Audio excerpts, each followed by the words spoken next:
There is a sacred silence that follows the moment when power is taken. In that silence, something extraordinary unfolds. Not a sound, not a flash of lightning, but the revelation of purpose. When God showed me the removal of this man from power on July 6, 2025, it was not simply a political event. It was not merely a change in leadership, a turning of history's wheel.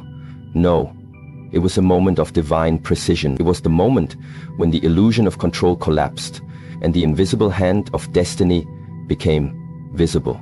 In that moment, I understood something that cannot be written in books, cannot be shouted from podiums, and cannot be given to you by another. It can only be realized in stillness. When power is removed, purpose is revealed. We often think that power is the destination. We are taught from an early age that to be powerful is to be successful, that influence is the goal, that leadership is the reward. But there is a trap in this thinking. Because if we chase power without understanding its weight, we carry a burden we were never meant to lift. And that burden breaks us, not in an obvious way, but in the quiet moments when we look into the mirror and no longer recognize the person staring back. Power, when not aligned with higher purpose, becomes a mirror of the ego. It reflects back our insecurities, our fears, our unhealed wounds. And the more power we hold, the more distorted that reflection becomes. So, when God removes it, it is not destruction, it is mercy. It is not the end, it is the cleansing beginning. You see, we forget that power is a test. It reveals what already exists inside a person. It doesn't create corruption, it exposes it. Just as light reveals what is hidden in the dark, power reveals what is hidden in the heart. This man, whom God removed, had forgotten the sacredness of the seat he occupied. He believed the role was his. He believed the voice he had was his own. But nothing in this life belongs to us. Not even our breath. And when the breath itself is not ours, how can we claim ownership of authority? Leadership in truth is stewardship. It is borrowed. It is entrusted. And when that trust is broken, the same hand that gave can take. And it does not take in anger. It takes in order to restore balance. July 6th, 2025, balance was restored. Not by armies, not by policies, but by the will of the unseen, the eternal. What man had built for his ego, the divine dismantled for the awakening of others. And that is the greater truth here. The removal of this man was not for his punishment, it was for our remembrance. To remember that power is not to be chased, but to be channeled. Not to dominate others, but to dissolve the self. The highest power is not in controlling people, but in mastering one's own mind. The greatest leaders are those who have first led their own thoughts into stillness. And when they speak, the world listens, not because of their volume, but because of their silence. This is the paradox of spiritual truth. The less you seek power, the more it is given. The more you surrender, the more you are lifted. The lower you bow, the higher you rise. Because in humility, there is clarity. And in clarity, there is wisdom. And in wisdom, there is divine alignment. But the moment you grasp at power, the moment you begin to see yourself as separate from those you serve, the seeds of your fall are already sown. This is not a warning. This is a law. Just as gravity pulls a stone back to the ground, pride pulls power back into the soil from which it came.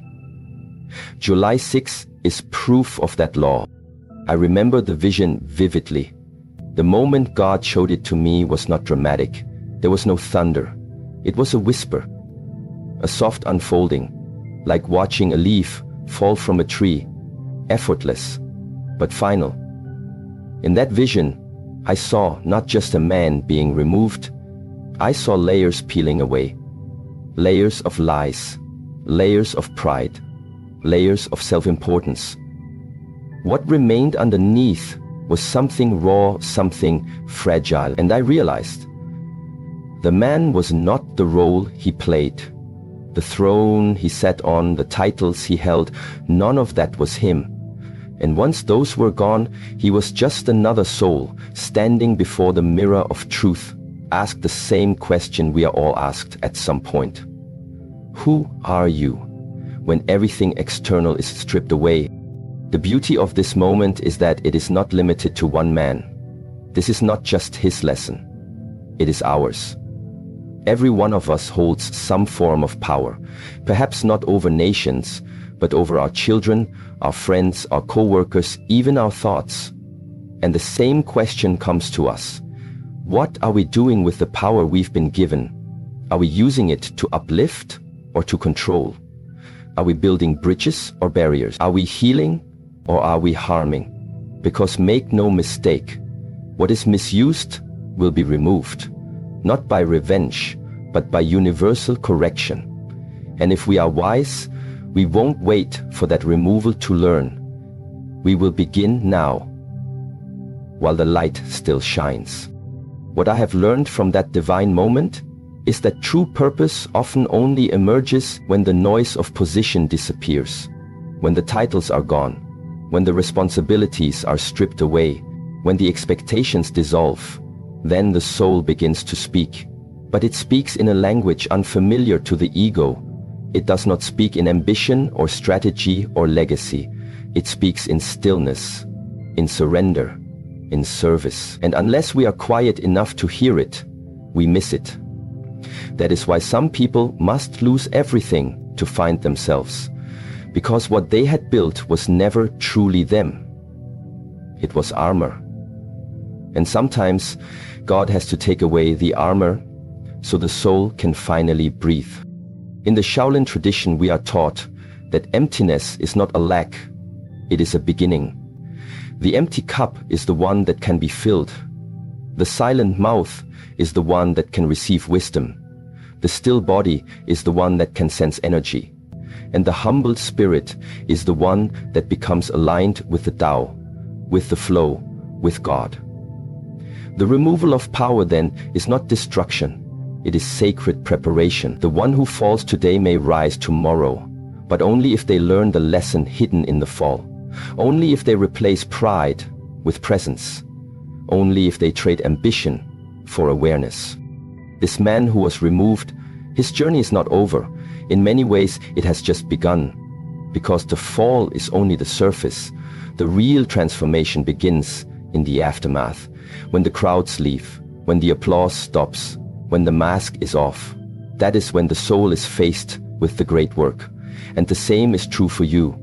Maybe you haven't fallen publicly, but privately perhaps you've felt something being taken away. A role, a relationship, a sense of control. And maybe you've seen it as loss. But what if it's not? What if it's divine rearrangement? What if it's the removal of what is not you, so that what is truly you can emerge? The world teaches us to fear loss, but the spiritual path teaches us to trust it. Because only when something dies can something else be born. Only when a chapter ends can a new one be written. And sometimes what feels like an ending is simply the beginning of your truest, most aligned life. The man removed from power on July 6 did not experience defeat. He experienced revelation. His identity was not lost, it was clarified. And that clarity, if he chooses to receive it, can be the gateway to redemption, to transformation, to service in its purest form. So I ask you now, what are you clinging to that God may be trying to remove? What illusion of power, what false identity, what title or label do you think defines you? And what would happen if you let it go? Who would you become? What voice would rise from the silence? What strength would awaken from the surrender? Do not fear the fall, fear the life spent avoiding it, because only through the fall do you meet your real self. Only through the removal do you find your reason. July 6, 2025 was not about a man. It was about a mirror held up to all of us. And in that mirror, we are asked to see beyond the surface, beyond the role, beyond the ego, and into the truth. into the purpose that has always been waiting behind the veil of power. And when you see it, you will understand. God does not take to punish. God takes to purify. God removes not to destroy, but to reveal. And what is revealed in the absence of power is the most powerful thing of all. Your purpose. Quiet, unshakable, divine. The fall of one does not mark the end. It marks the beginning of something far more powerful, something invisible to the distracted eye, but deeply felt by the awake soul. When one man is removed from power, the world does not stop turning. It shifts, it recalibrates, and in that recalibration, a subtle, divine movement begins. It is not about a throne left empty or a crown falling to the ground. It is about the inner crowns awakening in many hearts, all at once. This is what was shown to me. On July 6, 2025, the fall of one man revealed the rise of many.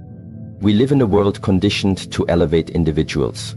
We are taught to look for leaders, to seek someone to follow, someone to answer our questions and solve our problems. It is easier, far easier, to give our power away than to take full responsibility for our inner evolution. But there comes a moment, a divine moment, when that illusion is shattered, when the one we leaned on, the one we believed in, the one we thought would carry the future, is suddenly gone. And in that moment of absence, the deeper question arises, now, who will lead? What I saw was not a vacuum of authority, but an invitation to awareness. The fall of this man was not chaos. It was alignment. It was a divine orchestration, calling not just one, but many to rise. You see, true transformation does not begin with applause or recognition. It begins in silence. It begins when the external guidance is removed, and all that remains is your breath, your heartbeat, your consciousness. When the voice you followed is gone, what voice remains? That is when your inner voice awakens. And if you are courageous enough to listen, you will realize you were never meant to follow, you were meant to remember. Remember the sacred fire that was planted within you before you were even born. The still flame that has been flickering in your spirit through every disappointment, every setback, every spiritual drought. That flame is your compass. That flame is your leadership. The world doesn't need more followers. It needs more awakened beings. Those who lead not with dominance, but with presence.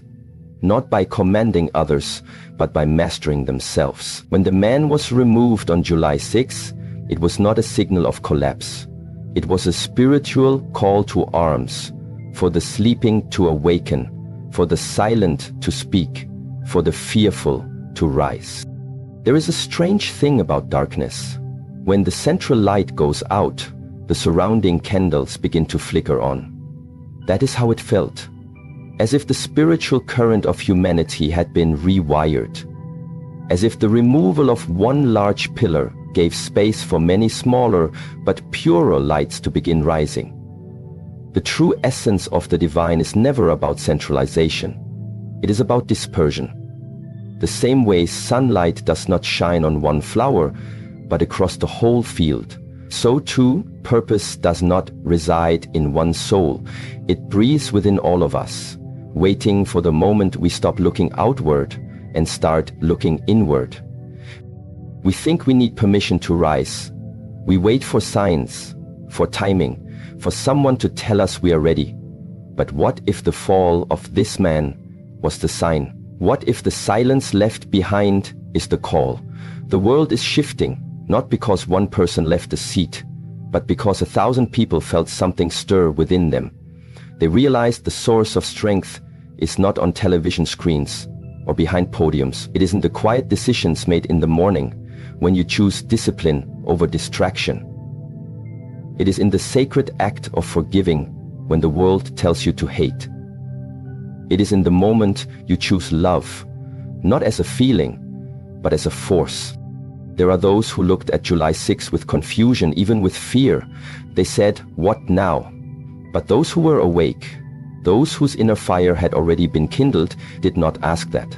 They did not mourn. They understood, they bowed their heads, not in defeat, but in reverence, because they knew this was the unlocking. The veil had lifted, the hierarchy of dependence was dissolving.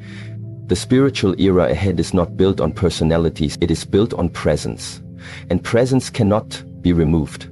It cannot be overthrown. It cannot be taken. It rises silently from within. Imagine a forest. One tree, tall and dominant, blocks the sunlight from the saplings below. It is majestic, powerful, but over time, it prevents other growth.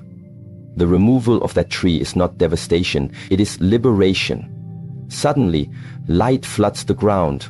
New life stirs. Roots that were waiting in stillness begin to rise. This is how purpose works. This is how spiritual leadership grows. Not in the spotlight, but in the shadows. Not in positions, but in patience. And when the time is right, when the old finally falls, the new emerges not with noise, but with quiet strength. The man who fell held power not only in the physical realm, but in the symbolic. He was an icon, a representative of a system, a symbol of certainty to many. But when a symbol loses its alignment with truth, it becomes a prison. It traps both the one who holds it and those who follow it. God, in infinite mercy, does not allow illusions to linger forever. The longer a lie lasts, the deeper the slumber of the masses. And so, when the truth is ready to rise, the illusion must fall. The truth was not in the man. It was in the awakening that followed his fall. We are now living in a time where masks are falling. Not just of leaders, but of individuals, of institutions, of relationships. All that was false is being pulled into the light. And though the process is painful, it is necessary. This is not destruction, this is divine farming. The soil must be broken for new seeds to take root. And those seeds are not out there, they are within you. Yes, you. This is not a prophecy for the few. This is a call to the many. God is not looking for perfection. God is looking for readiness, for openness, for courage. You may say, but I am not ready. I am not like him. I am not worthy. But that is the very reason you are being called. Because the world does not need more pride. It needs humility. It does not need more titles. It needs truth. You were never asked to be perfect. You were asked to remember who you are. And when you remember, the light that once seemed to belong only to others begins to burn in your own chest. That is what so many seem to belong only to others, begins to burn in your own chest.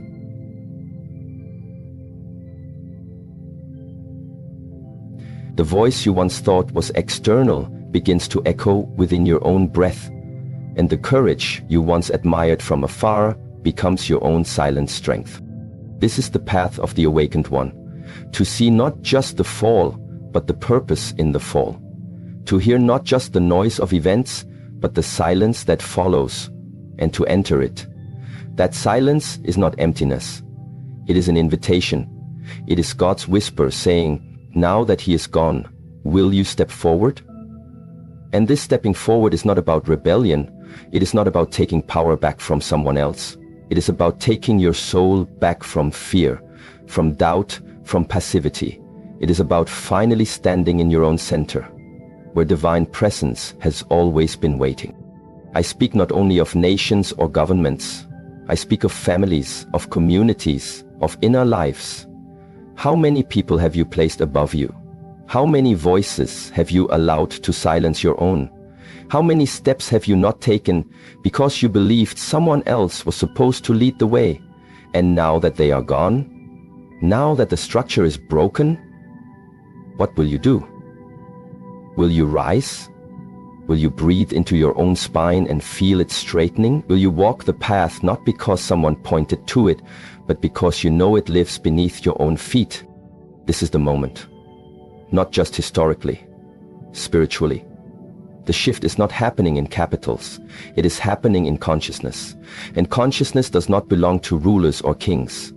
It belongs to every breath, every being, every choice made in alignment with love. The one who was removed played his role. He carried the illusion to its edge, and now the illusion is gone. What remains is the mirror, and the mirror reflects not the past, but your potential.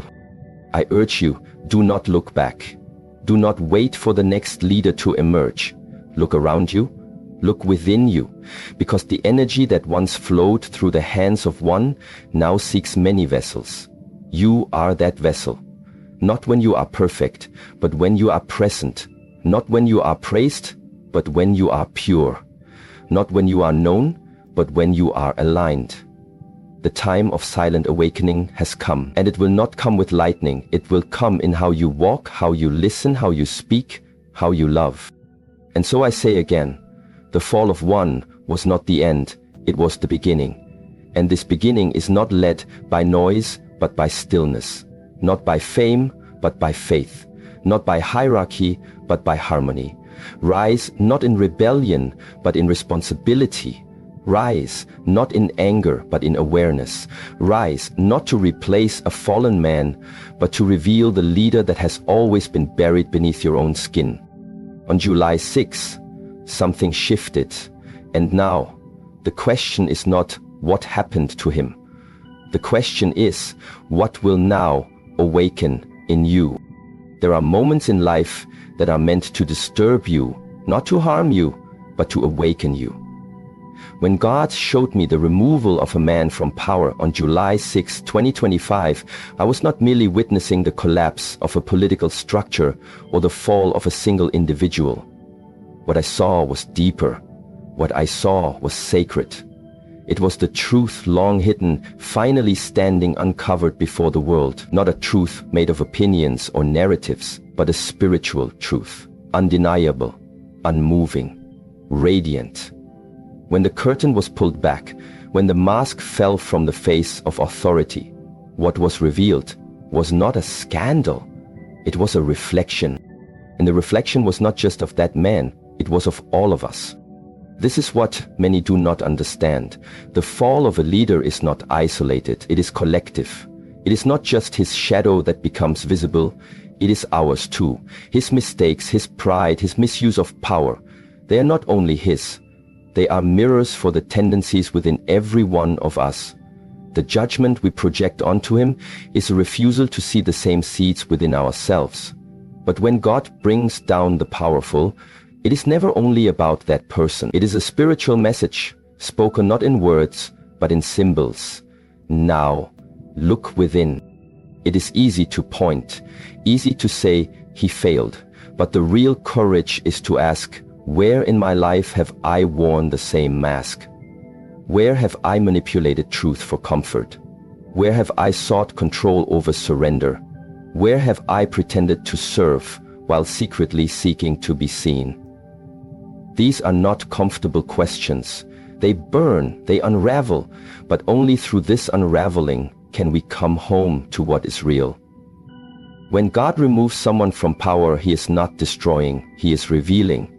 What has been hidden under the surface, hidden by charisma, by manipulation, by noise, must be seen clearly by all. Because truth has one nature, it does not hide forever. Like a spring under pressure, it rises. And when it does not ask permission.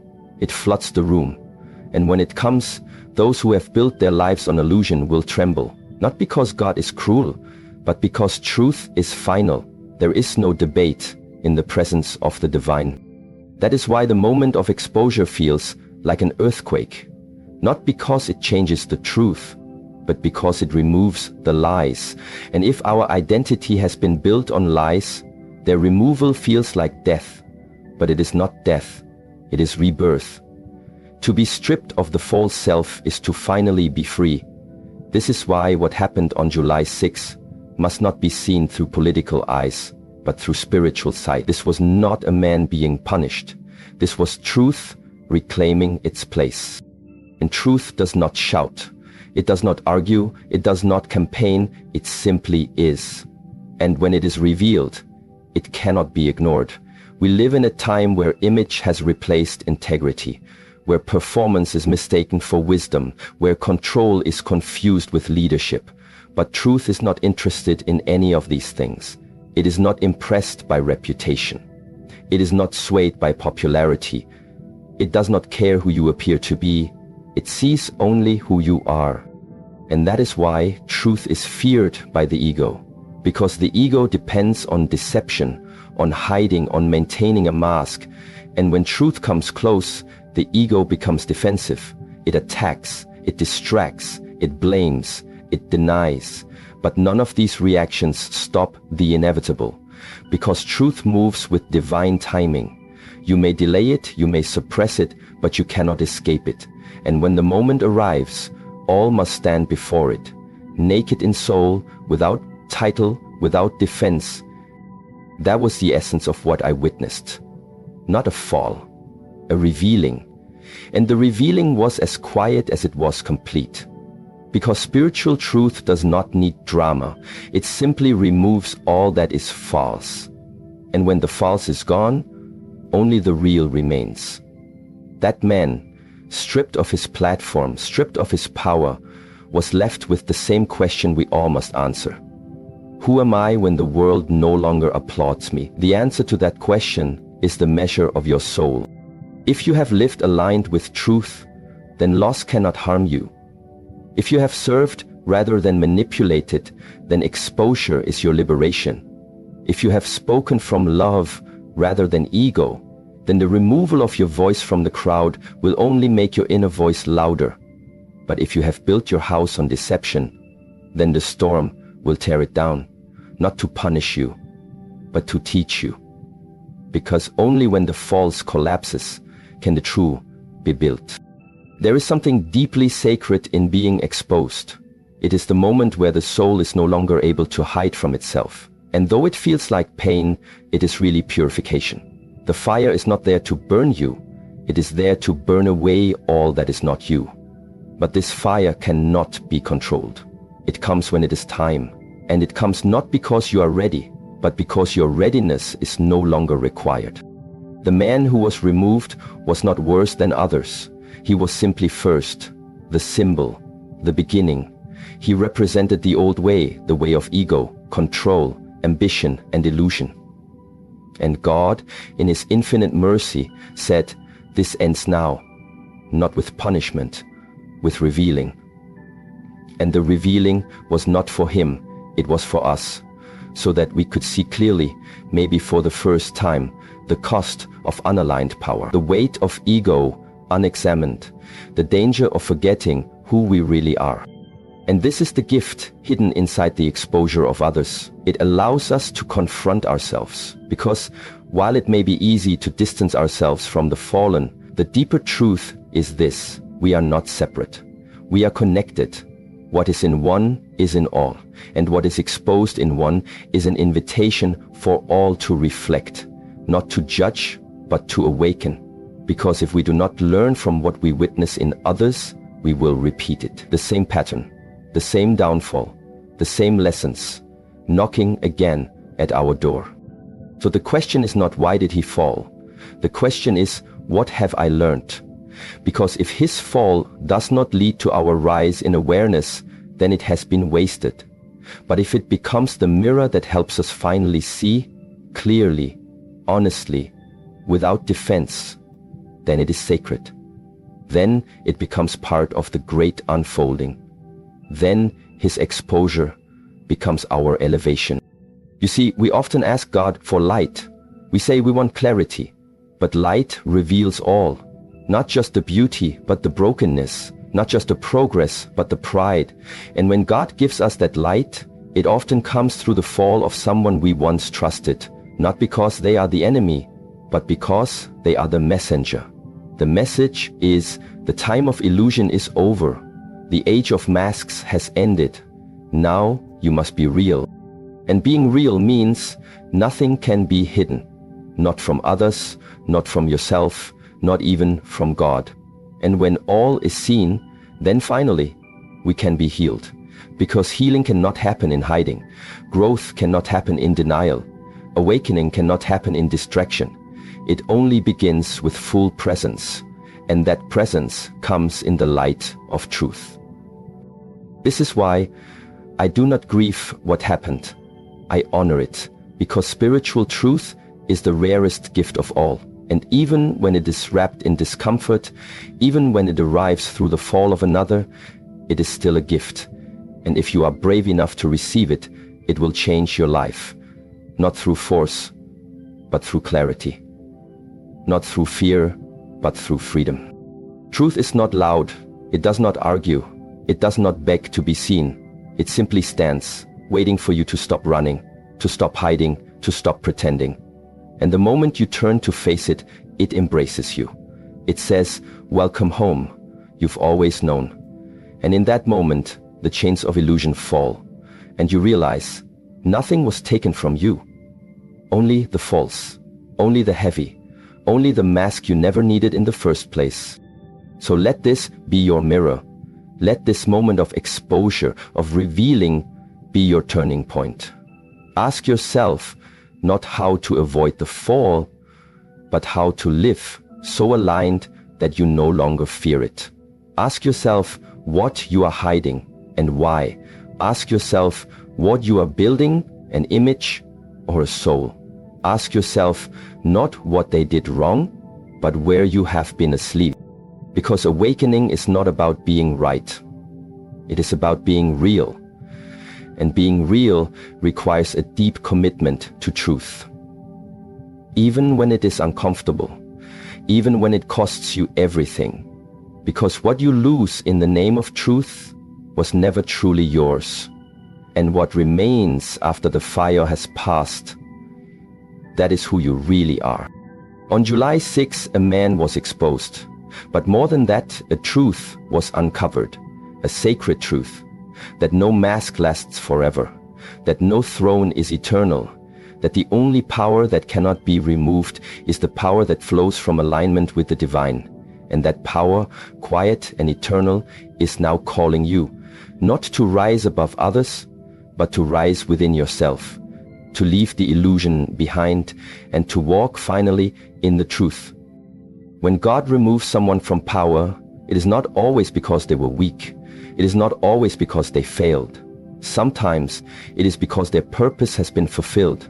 Sometimes it is because their season has ended, and though the world may see it as disgrace or defeat, heaven sees it as transformation. But transformation is not gentle. It is not always soft. It is the tearing away of the old to reveal the eternal. It is the thunder before the rain. It is the silence after the storm. When I was shown this removal, I understood. It was not punishment. It was preparation. Everything in life moves according to unseen cycles. Just as night gives way to day, just as the moon wanes and returns, so too must leaders, structures, and systems follow divine timing. Nothing stays forever. No man, no title, no throne. All that rises must one day bow. But the ego fights this. The ego clings. It pretends permanence. It forgets it was placed in power by grace. And so it assumes it can hold that power through will. But no matter how tight the grip, when the divine clock strikes, all must shift. No one can outrun divine timing. And this was that moment. A moment when the timing of heaven interrupted the noise of men. A moment when the old structure was no longer aligned with the vibration of truth. When a system that had been carried for too long on pride and performance had finally expired. The man removed on July 6, 2025 was not the only one affected. His removal echoed across realms. It sent out a wave, an invisible pulse, into the consciousness of all who could feel. Some ignored it, some resisted, but the sensitive knew this was the sound of an ending. But endings are not to be feared, not when you understand their role in the sacred dance of becoming. Nothing new can be born until the old dissolves. And we are so attached to what we know that God sometimes must do the dissolving for us, not because he is cruel, but because we are too afraid to release, too conditioned to stay, too comfortable in our chaos. And so he steps in. He removes what we are not brave enough to let go of. And when that happens, we are not meant to grieve, we are meant to awaken. What I saw was not a man falling. I saw a divine hand gently removing a piece from the board because the game had shifted, the energy had changed, the lesson was complete. That leader had played his part. Perhaps he resisted the ending. Perhaps he fought to stay, but the role was no longer his to play, and when God calls an end to a chapter, no effort can continue it. No force can prolong it. The page turns. We often see such removals as dramatic, but from a higher perspective, it is peace, a completion, the end of a karmic thread, the closing of an energetic loop. And when we can see it this way, the fear dissolves. We stop clinging to broken crowns and shattered thrones. We stop mourning expired titles. We begin to trust the flow. We begin to see divine timing not as interruption, but as alignment. But there is something deeper here, something many do not see. When someone is removed from power, it is often not only for their sake, but for ours. Because while they may have fallen out of alignment, we too may have fallen into dependence. We may have placed too much faith in a name, in a symbol, in a system, and when God takes that away, He is not only setting them free, He is awakening us. He is saying, you have outgrown this. You no longer need this teacher, this authority, this structure. In spiritual evolution, God will often remove what you cling to, not to harm you, but to expand you. So you can see that the true source of strength was never outside of you. It was always within. The man who led you was a pointer, a mirror, a lesson, but he was never the destination. And when he is removed, it is your time to rise, to listen deeper, to become the leader you were waiting for. I realized this as I stood in the vision, that his removal was not about his downfall, it was about our rising. A baton had been passed, not to another ruler, but to the collective spirit of awakened beings. Those who no longer needed hierarchy, those who no longer bowed to fear, those who no longer outsourced their wisdom. The time had come for distributed power, shared awareness, collective responsibility. And that cannot happen as long as one man stands above all. That cannot happen while we are still waiting to be saved. And so, the one we waited for was removed. Not because he failed, but because we no longer needed him. Because now, we are the ones meant to carry the light. We are the ones called to embody truth. Not follow it, not admire it, but become it. And yet, this kind of transition requires stillness, it requires reflection. Because without it, we simply replace one illusion with another. We seek a new face, a new voice, a new savior. And so, the cycle continues. But true transformation only begins when we stop looking outward and begin turning inward. When the silence left by their removal becomes the space in which our own voice is heard.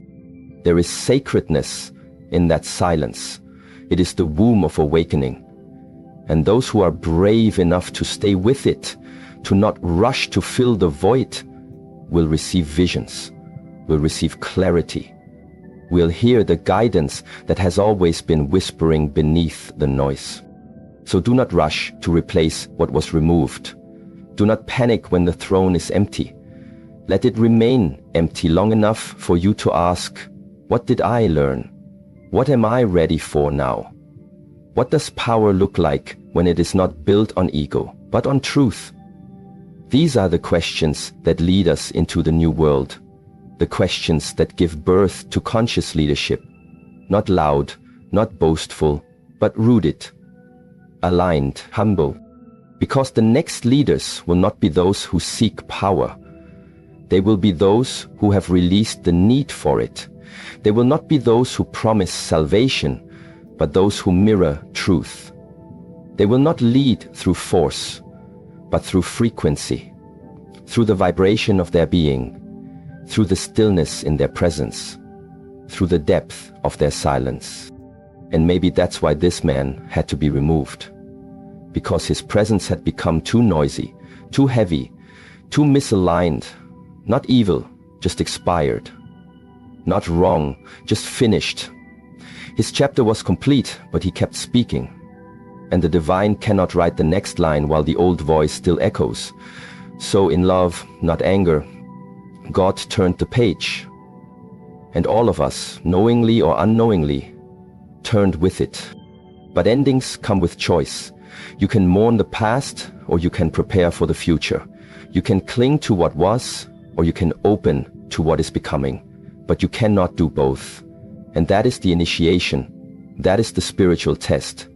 To trust what you cannot yet see, to bow to what you do not yet understand, to stand firm in the unknown, knowing that the unknown is where the soul is formed. The removal was an act of mercy, for him, for us, for the soul of the collective. And if we resist it, we miss the doorway. But if we surrender to it, we find the path, we find the strength we thought belonged to him, but which has always lived inside us. We discover that we are not weak without him. We are wiser, we are more still, more anchored, because we have learned to see through illusion. We have learned to hear God without needing an intermediary.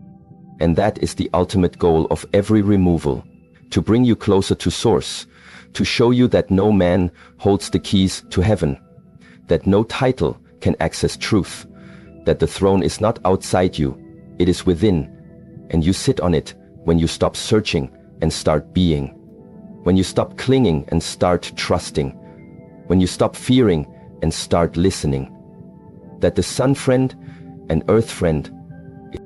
The new era does not begin with a leader, it begins with a consciousness, a stillness, a knowing that we are all one breath away from truth, that we are not separate from divine will, we are the expression of it.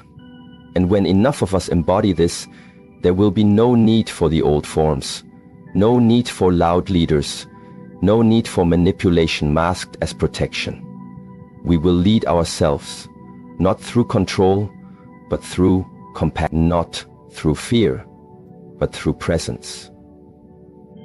And perhaps this is why God showed it to me, not to impress, not to frighten, but to remind that even in the removal there is grace.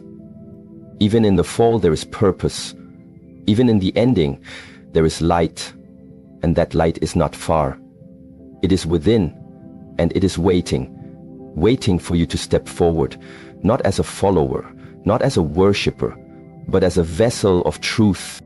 July 6, 2025 was not just the end of a rule, it was the beginning of a return to self, a return to soul, a return to sacred leadership.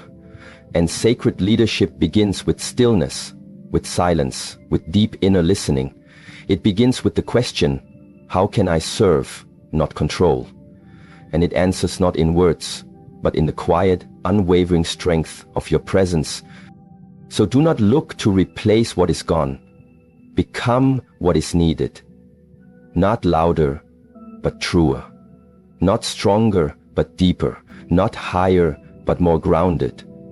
And let the fall of the past become the soil in which your truth takes root, because from this soil something sacred will rise, and it will not wear a crown.